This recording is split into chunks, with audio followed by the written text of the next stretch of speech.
નમસ્કાર મિત્રો, Vidya Mandir study online ચેનલમાં આપનું હાર્દિક સ્વાગત છે. આગળના વિડીયોમાં આપણે રાષ્ટ્રીય શિક્ષણ નીતિ 1986, રામમૂર્તિ સ્મૃતિ 1990, ઈસવીસન 1992માં સંયુક્ત રાષ્ટ્રનું બાળ અધિકાર ઘોષણાપત્ર, મોહિની જૈન વિરોધ કર્ણાટક રાજ્ય અને તાપસ મજમુદાર સમિતિનો અભ્યાસ કર્યો હતો. હવે આ વિડીયોની અંદર આપણે 86મો બંધારણીય સુધારો 2002 તેમજ તેમાં થયેલ જોગવાઈઓ અને તેના પરિણામ સ્વરૂપે આવેલા આરટી એક્ટનો અભ્યાસ કરીશું. તો થઈ જાઓ મિત્ર તૈયાર કે 86મો બંધારણીય સુધારો 2002.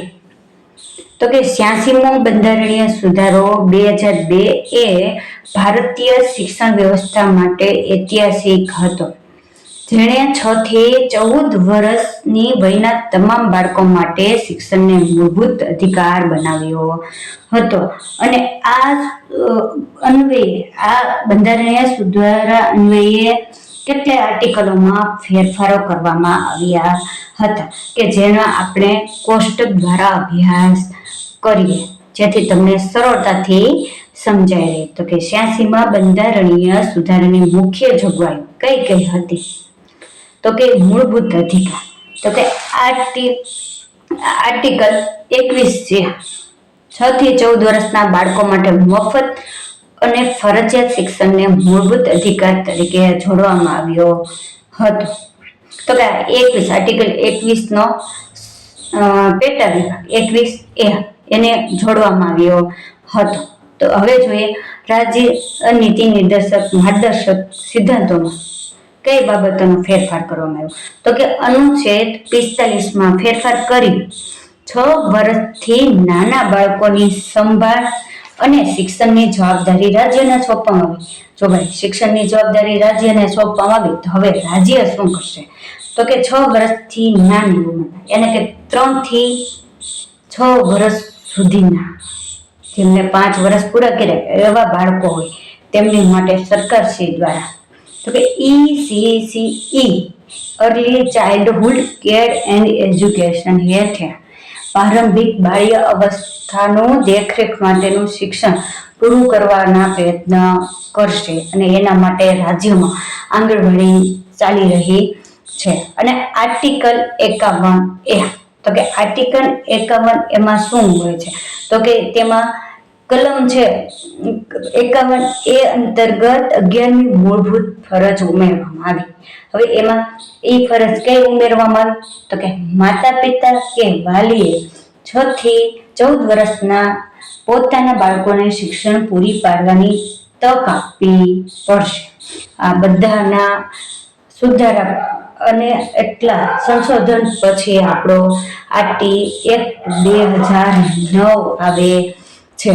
હવે તો કે આ એક્ટનું મફત અને ફરજિયાત શિક્ષણ અધિકાર અધિનિયમ 2009 કહેવામાં આવે છે.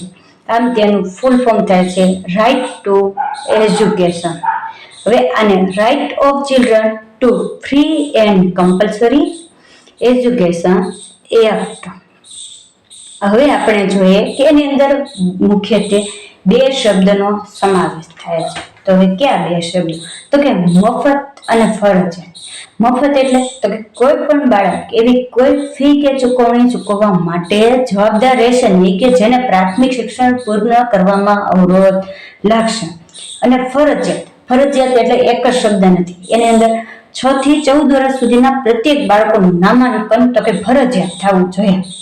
પછી તો કે બાળકો શાળામાં ટકી રહેવા જોઈએ, ફરજિયાત. પણ પછી પ્રાથમિક શિક્ષણ એ પૂરું કરવું જોઈએ. આ 3 બાબતોનો ઉલ્લેખ ફરજિયાતમાં કરવામાં આવેલો છે. ત્યારબાદ આપણે જોઈએ કે આરટી એક્ટ અમલીકરણ ક્યારે બન્યું? તો કે શિક્ષણનો અધિકાર કાયદો આરટી એક્ટ 2009 માં પસાર થયો હતો. અને આ પ્રજાસત્તાક ભારતનો 35મો કાયદો છે. આ એમ કહે છે કે ભાઈ પ્રજાસત્તાક ભારતનો આ કેટલામો કાયદો હતો, તો કે 35મો કાયદો હતો. અને આ આરટી એક્ટ રાજ્યસભામાં સૌથી પહેલા ક્યારે પસાર થયો કે 20 જુલાઈ 2009 ના રોજ પાસ થયો. ત્યારબાદ લોકસભામાં તો કે 4 ઓગસ્ટ 2009 ના રોજ પસાર થયો અને છેલ્લે રાષ્ટ્રપતિ દ્વારા 16 ઓગસ્ટ 2009 ના રોજ હસ્તાક્ષર કરવામાં આવે છે. હવે જોઈએ આપણે કે તે ગેઝેટમાં ક્યારે પ્રકાશિત થયો અને સંસદમાં ક્યારે રજૂ થયો. 26 ઓગસ્ટ 2009 સંસદમાં પ્રસિદ્ધ કરવામાં આવ્યો અને 27 ઓગસ્ટ 2009 ના રોજ ગેઝેટમાં પસાર થયો હતો. અને 1 એપ્રિલ એટલે કે 1 એપ્રિલ 1 એપ્રિલ 2010 દરેક રાજ્યમાં લાગુ થશે.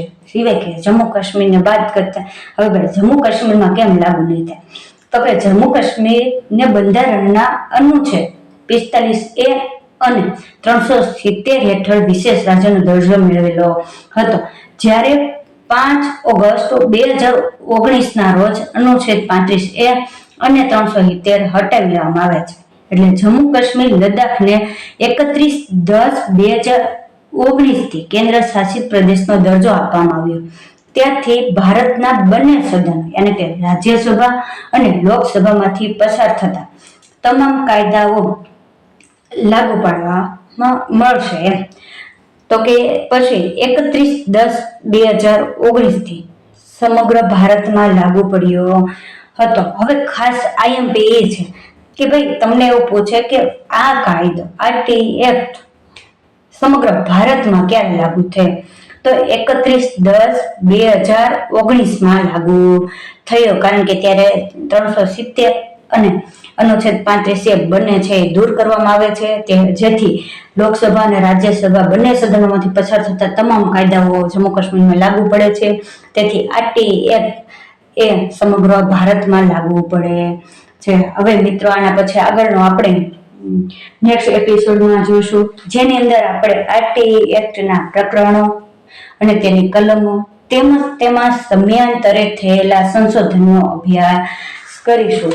તો આ માટે તમે અમારી વિદ્યા મંદિર સ્ટડી ઓનલાઈન ચેનલને સબસ્ક્રાઇબ કરો, લાઈક કરો, શેર કરો, જેથી કરી તમને અવનવા આવા જ વિડીયો મળતા રહેશે.